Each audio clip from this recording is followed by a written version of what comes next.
One of the simplest pieces of code is what I was showing in the previous lecture. It's these pop-up dialog windows. And that's a simple way for you to be able to communicate with your web users. So I'm going to open up Adobe brackets and I'm going to actually add some JavaScript. So right now I have a default HTML5 template and I'm going to add some JavaScript up here in the head section just beneath the metadata. And the way that we add JavaScript, so there are a number of ways to add JavaScript into your web pages, and we're going to be going over those throughout the course as well. So one of the most common ways is just opening and closing script tags, and anything in between here is going to be JavaScript.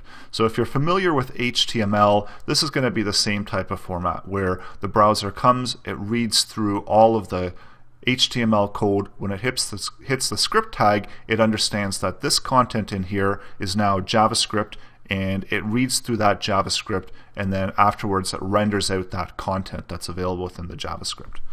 So one of the most simplest ways is these dialog boxes, and it's really simple. They've got these built-in functions or methods, and we're going to talk about that later on in the course as well. What they are. So for now, it's just important to understand that the window, when it renders out, it's got a whole bunch of these built-in functions, and one of them is the alert function. And a function is just a piece of code predefined, and the browser actually understands what it's supposed to do. So when it hits alert, it knows that alert is formatted in a way that this is a dialog that's going to open up, and that quoted area in the middle here is going to be the content that it's going to place within that alert. So let's go back out to our web page and show you what that looks like. So all it is this dialog box, and you can't actually click on anywhere else within your browser, so it locks access to the rest of the browser until you hit that OK. So this is going to be for the user, requiring that user to make interaction with this pop-up dialog box, because at this point the JavaScript is preventing the rest of the web page from rendering out any additional content, and also preventing the user from interacting unless they're actually clicking the OK, and then they're free to go through and use their browser again. So that's one of the simplest ways to create some user interaction, and although that's probably not the most pleasant user interaction that we can deliver, it's just a really good simple example of what JavaScript can do, and it's a good starting point for this course, implementing JavaScript code. So I would encourage you